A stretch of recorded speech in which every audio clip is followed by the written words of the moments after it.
জোস জোস পুরা বরবাদ করে দিয়েছে। Shakib is the best. Best best best best অনেক অনেক সুন্দর।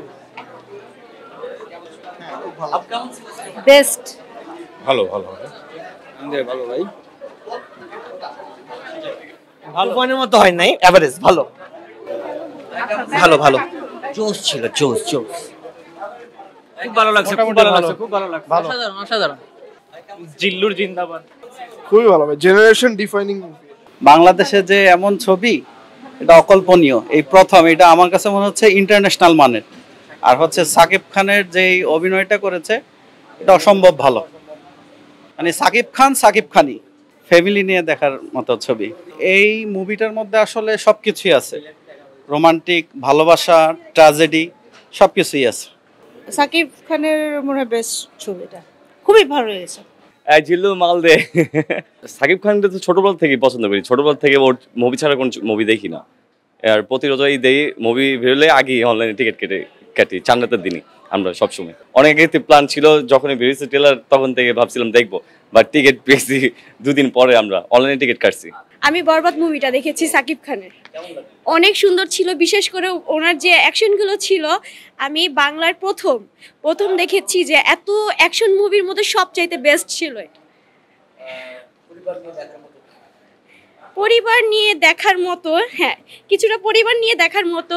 আমি বলবো যে যারা অ্যাকশন মুভি পছন্দ করেন তাদের জন্য এটা বেস্ট। সাকিব খানকে যখন প্রথমে দেখেছিলাম, তখন প্রথম যে মুভিগুলো ছিল তেমন ইন্টারেস্ট ছিল না, কিন্তু আস্তে আস্তে মনে হচ্ছে ওনার মুভিগুলো খুব সুন্দর হচ্ছে, দেখার মতো হচ্ছে। অনেক ভালো লেগেছে ওনার যে স্টাইলটা, বিশেষ করে এবার ওনাকে অনেক ভালো লেগেছে এই স্টাইলে, প্রথমবার দেখেছি যে। বরবাদ ভালো লাগছে, মানে পারফরমেন্স অনুযায়ী সাকিবের খুব ভালো হয়েছে। স্পেশালি ভাই স্পেসিফিকলি ওভাবে কিছুই নেই, মোটামুটি অনেক গল্পের সাথে মিল আছে তো, কিন্তু সাকিবের পারফরমেন্স আগাগোড়া ভালো ছিল।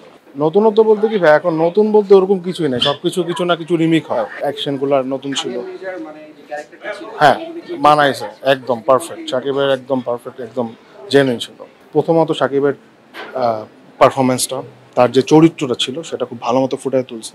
2 নাম্বারটা হলো অ্যাকশন, বাংলাদেশের সিনেমার মধ্যে এরকম অ্যাকশন দেখা যায় না আগে। আর 3 নাম্বারটা হলো গল্প, মোটামুটি এভারেজ ওরকম। এই দুইটা জিনিসই দেখার মতো। অভিনয় উনি একাই করছে পুরো মুভিতে, মানে মাইন্ড ব্লোয়িং, মাইন্ড ব্লোয়িং।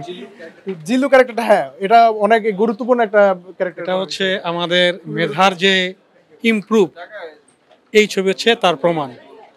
কারণ আমাদের দেশে পরিচালকরা দিন দিন যে মেধার উন্নতি করতেছে, এটি তার শ্রেষ্ঠ প্রমাণ।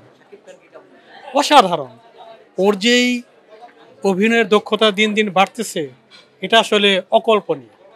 তো আমরা চাই এইভাবে ও এগিয়ে যাক। খবরের কাগজ, নিখাদ, নির্ভীক, নিরপেক্ষ।